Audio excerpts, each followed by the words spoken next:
ngomong apa nih? Ngomong, halo Sedastik, apa kabar? Gimana Kak bahasa Italianya? Oke, ciao Sedastik, come state? Tutto bene? Kayak gitu ya. Jago banget ya.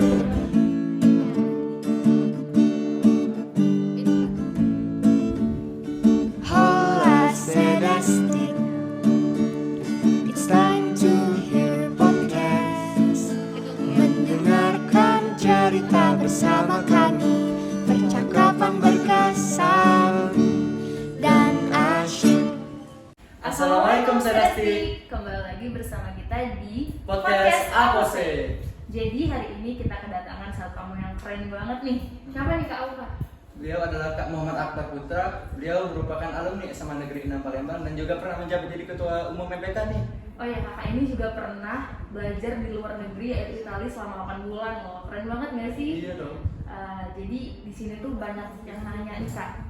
Jadi pertama tuh kakak tuh lagi sibuk apa sih akhir-akhir ini? Oke, halo Sedastik ya ucapannya. Iya. Halo Sedastik. Ya, kenalin aku Akbar, tadi udah dijelasin betul alumni SMA 6 dan sekarang alhamdulillah lagi sibuk kuliah ya di jurusan Ilmu Ekonomi, Fakultas Ekonomi Bisnis Universitas Indonesia. Jadi udah di tahun kedua. Terus lagi sibuk apa lagi? Lagi sibuk ya organisasi dan berbagai kepanitiaan lah di universitas gitu. Kakak masih puasa kan? Masih alhamdulillah. Belum batal loh Kak. belum pernah bolong alhamdulillah.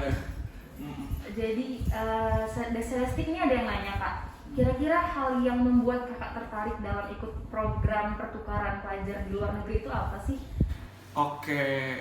Starting from that point, pertama-tama mungkin ketertarikan itu tuh muncul pertama tuh pada saat dulu tuh sebenarnya di SMA 6 tuh juga menerima gitu loh salah satu pelajar pertukaran gitu. Jadi waktu aku kelas 10 itu ada salah satu bule ya, salah satu siswa pertukaran dari Belgia kalau nggak salah itu datang ke SMA 6 gitu loh, sekolah di SMA 6. Jadi waktu itu juga akhirnya aku tahu gitu loh kalau misalnya ada nih program pertukaran pelajar buat anak SMA gitu kan. Dan juga waktu itu salah satu anggota keluarga juga pernah ikutan seleksi dan juga dikenalin gitu sama yang namanya AFS dan Bina Antar Budaya gitu loh sebagai yayasan penaung programnya. Jadi waktu itu akhirnya dicari-cari, searching di internet, oh programnya kayak gimana, akhirnya tertarik dan ya akhirnya juga berani untuk apply gitu. Ada juga nih Kak Sedastik yang bertanya lagi, gimana sih cara kakak mendapatkan peluang program pertukaran pelajar? Iya, itu kan susah banget kan. Iya. Gimana sih cara kakak biar dapet gitu peluangnya? Oke. Itu penjelasannya bakal panjang sebenarnya. Jadi ya otomatis pertama-tama kita harus cari dulu nih informasi kan. Karena memang kalau misalnya kita mau pertukaran tuh persiapannya tuh pasti bakal lama gitu. Karena kita bakal berangkat tuh di tahun ketiga kita SMA gitu kan. Jadi sebenarnya kalau misalnya mau persiapan tentunya pasti panjang gitu loh. Ada berbagai seleksi yang harus dilewatin gitu, mulai dari seleksi akademik gitu kan, seleksi berkas, terus ada seleksi wawancara juga, dan akhirnya seleksi dinamika kelompok gitu loh. Sebenarnya kalau strategi mau lulus ya percaya diri aja gitu, karena memang pastinya orang-orang yang pengen ikutan pertukaran pelajar itu kan pasti punya tujuan sendiri-sendiri kan. Mungkin aku ingin ikutan pertukaran karena memang pengen ngerasain SMA gitu di luar, tapi ada juga orang yang mungkin kayak oh aku pengen ketemu sama orang-orang dari beda negara gitu kan, pengen sharing-sharing budaya dan sebagainya. Jadi ya tujuan kamu tuh harus dibuat dulu, terus baru mungkin jadi waktu saat kita berusaha atau berjuang tuh baru kita bisa selalu berkaca gitu loh kepada tujuan kita tuh apa gitu. Jadi memang perjalanan cukup panjang selama seleksi dan persiapan sampai akhirnya bisa berangkat gitu ke Italia. Keren banget sih. Waktu pertukaran pelajar itu banyak banget kan Kak, pasti syarat-syaratnya. Waktu kakak mau mendaftar ke pertukaran pelajar itu syarat apa aja yang harus kakak lakuin gitu? Oke, syaratnya sebenarnya syaratnya tuh nggak banyak ya, karena yang penting kita adalah warga negara Indonesia yang memang sedang di SMA gitu loh. Dan kalau biasanya syarat-syarat pertukaran tuh yang paling penting tuh ngelihat tanggal lahir gitu, jangan sampai kita ketuaan atau kemudaan gitu, pasti ada batasnya, diliatin aja gitu. Terus yang pasti kita juga sebenarnya itu bukan syarat, tapi ya kita harus punya rapor ya otomatis, dan rapornya biasanya dilihat tuh nilai-nilai kita, terus kan track record kita gimana, terus kita selama SMA udah ngapain aja gitu loh, udah pernah ikut organisasi atau belum, terus udah pernah ikutan lomba-lomba atau belum, prestasinya apa aja, tuh banyak biasanya ditanya-tanya gitu pas berkas. Nah di berkas itu dilengkapi gitu loh syarat-syarat itu. Dan sebenarnya tuh kalau misalnya orang-orang tuh paling penasaran, oh gimana ya kalau misalnya aku nggak bisa bahasa Inggris gitu loh Kak. Karena itu pasti yang paling datang pertama kali di pikiran orang-orang tuh kayak, oh orang-orang yang ikutan pertukaran pelajar tuh harus bisa bahasa Inggris dulu kan.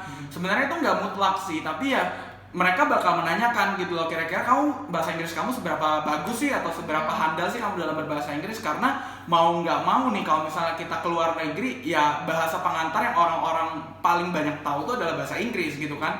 Jadi mungkin syarat bahasa Inggris juga masih tetap ada gitu, walaupun ya contohnya aja aku di Italia kan nggak pakai bahasa Inggris gitu kan, pasti pakainya bahasa Italia gitu kan. Jadi ya bahasa Inggris seenggaknya menjadi salah satu bahasa pengantar pertama gitu.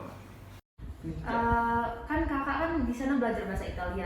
Ada nggak struggle waktu belajar bahasa Italia itu berapa lama, atau kesusahan belajar bahasa Italia itu apa aja?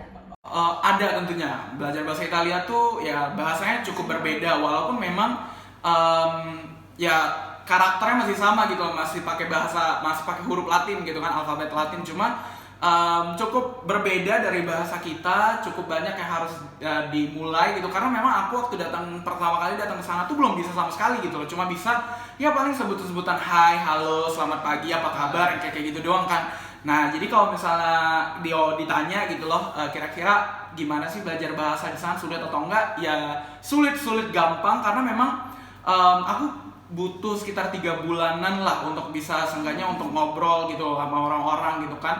Waktu apalagi awal-awal aku sekolah gitu kan, waktu bulan-bulan pertama tuh susah banget gitu, karena memang aku nggak ngerti gitu kan gurunya jelasin apa, terus temen-temen tuh ngomong pas istirahat misalnya lagi kumpul bareng tuh ngomongin apa tuh nggak tahu sama sekali gitu kan.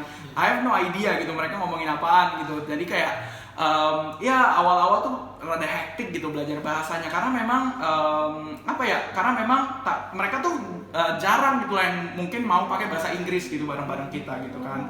Jadi makanya memang, tapi itu membantu juga sebenarnya, karena seenggaknya kita jadi tergerak gitu kan untuk belajar bahasa Italia gitu, bahasa di sana gitu kan. Akhirnya ya dengan bantuan keluarga, bantuan teman, kalau misalnya aku ngomong ikutan nimbrung terus ada grammar yang salah, oh mereka bakal benerin gitu. Sebenarnya cara ngomongnya kayak gini loh gitu loh. Terus nambahin kosakata juga gitu kan, vocab tuh ditambah-tambahin misalnya sama orang tua tuh kayak ditempel-tempelin gitu di barang-barang gitu kan.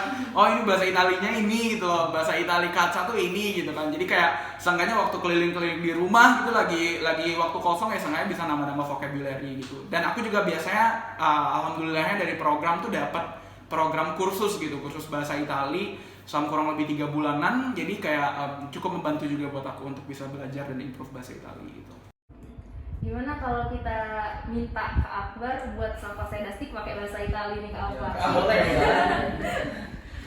Mau ngomong apa nih? Ngomong, halo sedastik, apa kabar? Gimana Kak bahasa Italinya? Oke, ciao sedastik, come state? Tutto bene? Kayak gitu ya. Jago banget ya. Iya. Kak Barin jago banget dong bahasa Italinya. Alhamdulillah ya, alhamdulillah, karena memang bantuan teman-teman tadi juga belajar terus. Kak, kalau di luar negeri di Italia itu belajarnya bagaimana sih Kak? Apakah berbeda dari cara belajar di Indonesia?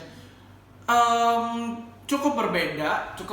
Kalau misalnya dari segi kurikulum aja, kalau anak-anak di sana tuh mereka totalnya wajib belajar tuh 13 tahun. Jadi mereka tuh kalau misalnya di kita kan 12 tahun gitu kan, 6 tahun SD, 3 tahun SMP dan SMA gitu. Yeah. Tapi kalau misalnya di Itali itu cukup berbeda. Jadi mereka SD-nya cuma 5 tahun, terus SMP-nya mereka 3 tahun, terus SMA-nya mereka 5 tahun gitu. Jadi 13 tahun gitu. Jadi mereka SMA-nya cukup lama gitu kan. Dan pembelajaran di mereka tuh kalau misalnya di SMA aja itu nggak lama-lama banget gitu. Kalau misalnya di kita tuh biasanya karena kita full day gitu kan, selesainya bisa sampai sore gitu, sampai jam 3, sampai jam 4 gitu kan. Sedangkan kalau di sana tuh mereka lebih singkat gitu pembelajaran, yang mulai itu jam 8 pagi, terus selesai itu jam 1 siang gitu loh.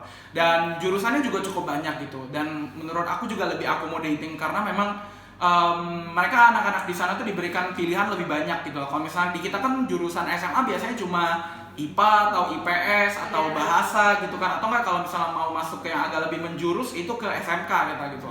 Nah kalau di sana tuh juga sama, hampir sama, tapi jurusannya juga lebih beragam gitu loh. Ada jurusan IPA, ada jurusan bahasa, ada jurusan artistik, bahkan ada jurusan fashion juga.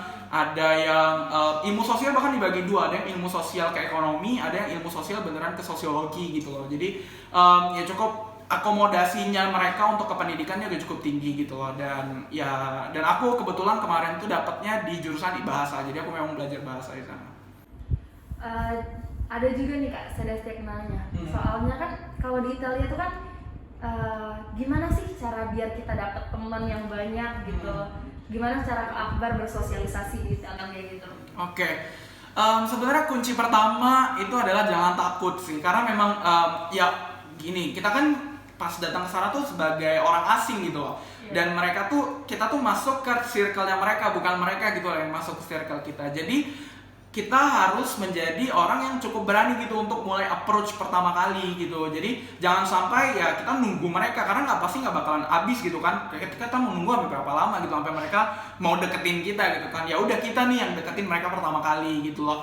Ya mulai dari ya basa-basi, nanya-nanya, ayo gimana kabarnya, kenal-kenalan gitu kan, sampai akhirnya bisa deket dan ngobrol terus gitu loh. Jadi ya terus ya find something in common juga gitu. Kira-kira ada nggak sih mereka yang mungkin punya minatnya sama bareng kita gitu loh, atau mungkin kayak punya kesukaan sama kita gitu loh. Terus ya juga sering-sering ikutan aja gitu, kayak waktu mereka kumpul-kumpul misalnya hari weekend gitu kan, mereka kumpul tuh ya ikutan aja bareng-bareng kelas gitu loh. Jadi seenggaknya kita ikutan sosialisasi, mereka juga ikutan kenalan sama kita belajar bahasa Itali juga ya kan.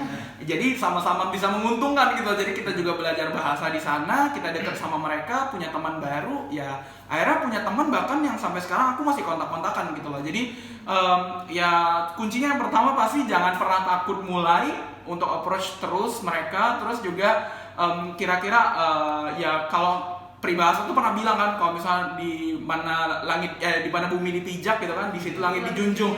Ya udah begitu juga sebenarnya, pelajarin aja kira-kira kultur mereka tuh gimana sih, cara mereka bersosialisasi tuh gimana sih. Yang kalau misalnya di Italia itu cara mereka sosialisasi gimana? Adalah dengan cara makan gitu loh. Jadi karena memang mereka suka makan gitu kan. Kalau kalian tahu kan banyak kan makan-makanan Italia yang cukup terkenal gitu kan di dunia. Nah itu satu cara mereka untuk bisa dekat sama temen atau sama orang, itu adalah dengan makan gitu loh. Jadi ya sosialisasinya dengan makan, dan kebetulan aku suka makan, jadinya ya enak-enak aja gitu loh untuk sosialisasi gitu. Ini Kak, kan kita ini seorang muslim ya Kak, di negara tetangga yang minoritas muslim. Iya. Ada kesulitan nggak sih Kak, misalnya untuk ibadah dan makanannya kan pasti ada tidak semua tempat makan halal kan?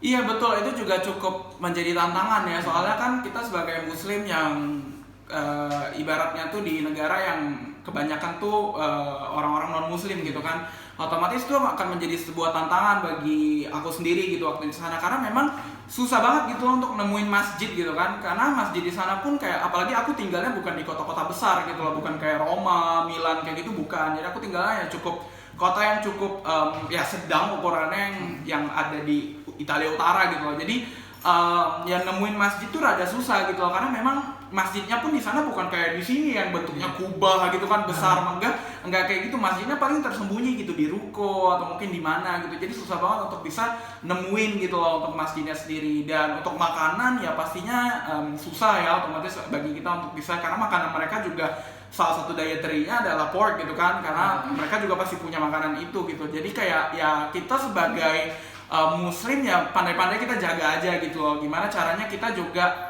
kasih konsen kita gitu ke mereka, kayak kira-kira aku nih sebagai muslim tuh nggak bisa makan ini gitu kan. Jadi kayak akhirnya mama aku pun mama angkat ya di sini dalam hal ini kan, aku tinggal di keluarga angkat gitu kan, bahkan ibu angkat aku tuh bahkan sampai kayak belinya dagingnya kayak daging kalkun gitu, daging ayam khusus buat aku sendiri gitu. Jadi kayak memang ya kuncinya adalah komunikasi aja gitu loh, kira-kira kamu butuhnya apa gitu, kira-kira yang bisa support well-being kamu apa gitu, termasuk salah satunya ibadah tadi gitu loh. Dan kalau misalnya masalah ibadah sih ya relatif juga gitu, Allah juga tuh nggak bakal menyusahkan umatnya gitu, menyusahkan makhluknya gitu kan. Jadi ya kalau misalnya bisa dilakukan ya dilakukan, tapi yang pasti ya sholat wajib ya jangan ditinggalkan gitu loh, karena kita bisa sholat wajib di mana aja gitu kan, bisa di sekolah juga atau mungkin bisa di rumah. Kalau aku kan kebetulan sekolahnya sampai jam 1 aja gitu kan, jadi ya masih sempat lah untuk sholat zuhur di rumah gitu. Jadi kayak ya biasanya sih sholatnya di rumah gitu.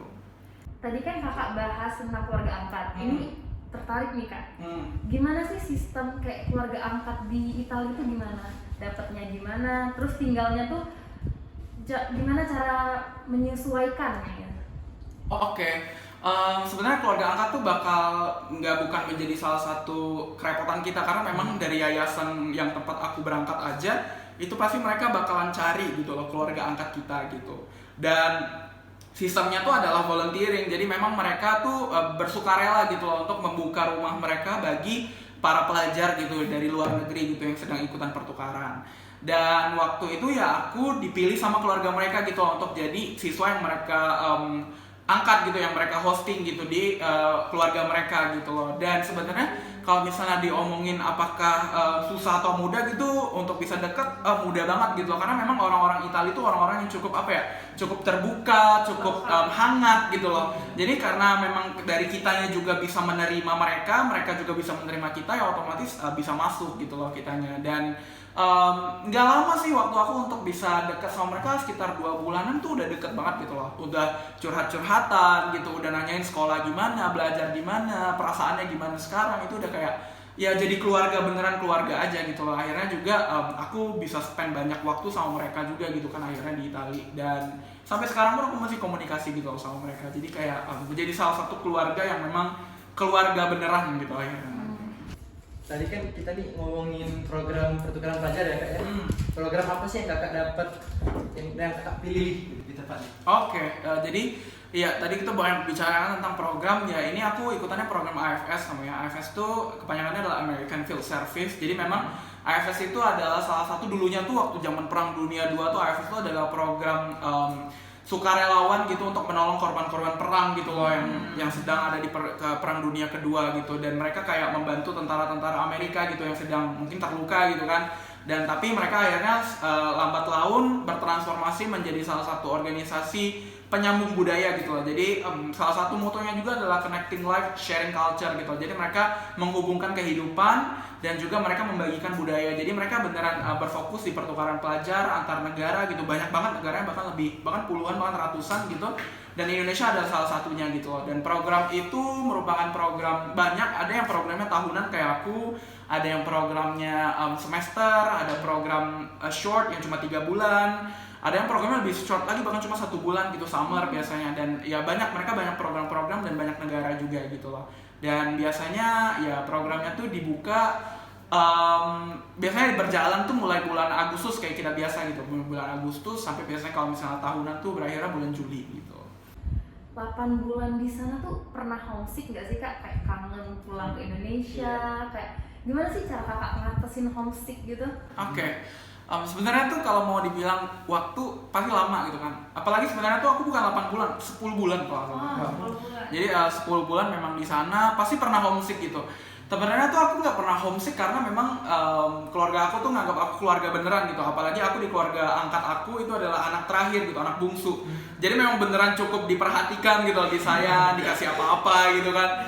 Kalau misalnya lagi mau sesuatu diajakin gitu loh, nyari gitu kan. Kalau misalnya lagi mau liburan diajakin liburan gitu. Tapi waktu titik homesick aku tuh adalah waktu lebaran sih. Mungkin karena memang aku juga tinggalnya bukan di kota besar gitu lah, yang memang kayak bisa cari masjid atau bisa ke KBRI gitu kan, ke konsulat kita atau mungkin ke kedutaan untuk bisa cari makanan lebaran gitu. Itu nggak bisa karena aku tinggalnya cukup jauh gitu loh dari kota-kota besar gitu kan. Jadi ya waktu lebaran ya cuma bisa ya aku cari masjid yang terdekat yang cukup kecil, cuma sholat id aja, terus pulang, terus ya udah gitu loh, nggak ada apa-apa. Jadi kayak rada rindu juga gitu suasana lebaran di Indonesia gitu kan, yang ada ketupat gitu, ada rendang gitu kan, makan pempek rame-rame bareng keluarga gitu. Ya cukup ya waktu itu cukup homesick juga gitu. Tapi ya akhirnya kita juga tinggal di dunia yang cukup maju kan sekarang. Jadi kayak obatnya homesick ya tinggal nelpon doang kan, tinggal video call, mungkin kayak ya kapan nge-Skype gitu kan, kira-kira berapa minggu sekali gitu untuk kayak seenggaknya update kehidupan keluarga atau teman di Indonesia sama kehidupan di sini di Italia maksudnya di situ kan. Jadi kayak ya homesick tuh pasti ada gitu, dan itu menjadi salah satu tantangan tiap orang pertukaran pelajar gitu. Cuma ya itu yang sebenarnya mengajarkan kita sebenarnya prinsip jarak gitu. Jadi pada saat kita punya jarak sama orang, kita kangen banget gitu kan. Sedangkan waktu kita dekat kita nggak ada rasa-rasanya sama sekali gitu. Jadi ya seenggaknya kita bisa lebih appreciate aja gitu waktu yang kita miliki sama teman-teman, sama keluarga gitu loh. Ya. Kalau lebaran di sana sana berarti puasanya juga di sana kan Kak? Iya betul. Susah nggak? Iya, ada kesulitan nggak Kak puasa di negara orang?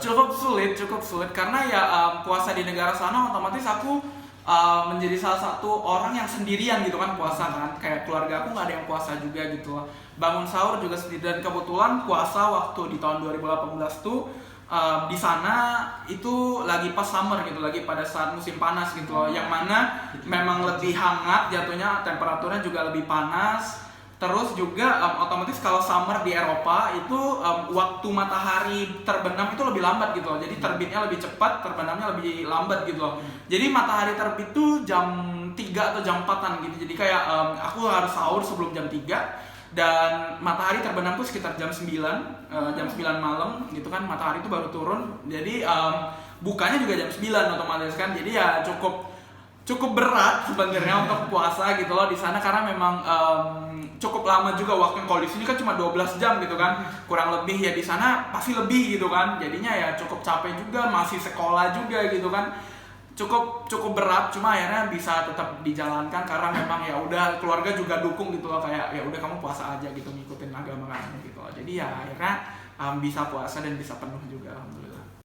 Ini Kak, pengalaman berharga apa sih yang Kakak dapatkan dari mengikuti program AFS ini? Sebenarnya kalau berharga tuh berharga semua gitu loh, dari awal berangkat gitu loh sampai akhir berangkat, bahkan setelah berangkatnya pun itu masih berharga gitu kan, karena banyak banget nilai-nilai, banyak banget momen-momen yang mungkin susah banget dilupain gitu loh. Karena memang sejujurnya pun bahkan termasuk bahasanya pun masih ngelekat banget gitu loh. Kadang aku juga masih sering mimpi gitu kan di bahasa Itali gitu kan. Jadi kayak ya sebenarnya kalau misalnya nggak terlupakan ya pasti nggak terlupakan, momennya tuh pasti berharga banget. Cuma yang mungkin ya bisa aku take notes, yang paling berharga ya bisa punya keluarga baru di sana gitu, yang bahkan dekat sampai sekarang, ya bahkan sayang banget gitu loh sama aku gitu kan, bahkan saya kayak sering juga ngontak gitu kan. Terus juga punya teman-teman yang juga suportif gitu loh, punya teman-teman yang juga misalnya dari banyak negara gitu, yang bahkan sampai kalau misalnya aku sekarang misalnya mau pergi kemana gitu, misalnya aku mau pergi ke Thailand gitu kan, aku tinggal telepon aja teman aku yang dari Thailand gitu kan, kayak ini aku lagi mau ke Thailand nih, kira-kira kamu bisa nggak kayak aku nginep atau nebeng gitu di sana kan. Kayak itu jadi teman-teman yang memang akhirnya kayak menjadi teman yang forever juga gitu kan, yang mungkin nggak mungkin lepas gitu loh. Dan kayak ya itu salah satunya adalah aku jadi ngerti gitu mereka, budaya mereka di sana gimana, ngerti kehidupan di sana gimana gitu, dapat bahasa baru juga gitu kan, terus dapat teman-teman baru juga, terus juga pengalaman untuk hidup sendiri gitu, karena memang pengalaman kemandirian itu tuh nggak bisa dibangun instan gitu kan. Dan tinggal sama keluarga angkat yang asing di sana tuh selama kurang lebih 10 bulan tadi ya membantu aku untuk bisa cari sebenarnya minat aku tuh di mana sih, terus bisa tahu diri aku sendiri tuh kelemahan sama kelebihan aku di mana gitu loh, aku maunya apa, ya bisa lebih mengenal diri sendiri dan mengenal orang lain gitu loh. Mungkin kayak menjadi salah satu pengalaman berharganya juga. Keren. Ini ada pertanyaan terakhir nih Kak dari Cedastik, itu apa sih tips and trick biar lulus, dan pesan kakak untuk yang mau ikut AFS ini apa? Oke, ya jadi kalau misalnya pesan-pesan dan tips and trick, yang pertama-tama tuh kayak tentuin dulu gitu loh, kamu tuh mau cari apa gitu di pertukaran. Jangan sampai pertukaran tuh cuma ya buat liburan doang gitu kan, atau buat kayak ngabisin waktu doang gitu, karena waktu tuh jujurnya berharga banget gitu loh. Jadi pada saat kamu mungkin merasa ingin atau berminat untuk ikutan pertukaran, ya mulailah dari kelas 10 untuk persiapin itu semua gitu loh. Persiapin kira-kira berkas yang kamu butuhin apa, mulai mungkin belajar bahasa Inggris gitu kan, karena mungkin menjadi salah satu juga yang dites gitu kan. Terus persiapin juga kira-kira mental juga perlu disiapin otomatis, karena orang-orang yang berangkat ke sana otomatis tuh bakal dihadapin sama banyak banget tantangan gitu, banyak banget masalah, mungkin juga banyak banget isu yang mungkin kayak orang-orang yang kalau misalnya kita tinggal di sini mungkin gak ngerasain itu gitu loh. Jadi ya mental dan material juga perlu gitu kan. Jadi ya persiapin semuanya. Terus percaya diri aja gitu sama kemampuan kita, karena sebenarnya di AFS itu orang-orang tuh nggak mencari yang paling pintar gitu loh, bukan mencari yang paling jenius juga, tapi mencarinya yang memang siap untuk bisa ke sana, untuk jadi duta Indonesia, untuk jadi orang yang misalnya bisa berdampak juga buat orang lain gitu loh. Jadi ya kira-kira kalau misalnya mau diomongin tips and trick ya itu tadi, kayak persiapin, percaya diri aja sama kemampuan kamu sendiri. Terus cari-cari tahu juga kira-kira minat bakat kamu di mana gitu loh. Kira-kira kamu sukanya apa gitu, sukanya ke negara mana gitu loh. Apa yang pengen kamu cari di negara itu gitu. Mulai di search juga gitu biar kamu bisa lebih siap. Terus yang terakhir mungkin saran aku adalah untuk bisa selalu ya libatin Allah aja gitu loh dalam setiap perjuangan kita, karena memang sebenarnya tuh takdir kita kan ditentuin sama Tuhan gitu kan, sama Allah gitu. Jadi kayak pada saat kita berusaha untuk menggapai sesuatu, tentunya yang paling penting buat kita adalah untuk bisa melibatkan Allah di sana gitu. Dengan Allah otomatis ya jalan kita bisa lebih mulus aja gitu loh, dan semoga semuanya bisa terberkahi gitu loh. Jadi begitu sih. Gimana nih, Sar? Keren banget kan ceritanya Kak Akbar. Ya makasih banyak ya Kak udah mau cerita ke kita, udah mau Iya. datang ke Podcastnya Apose. Iya, sama-sama.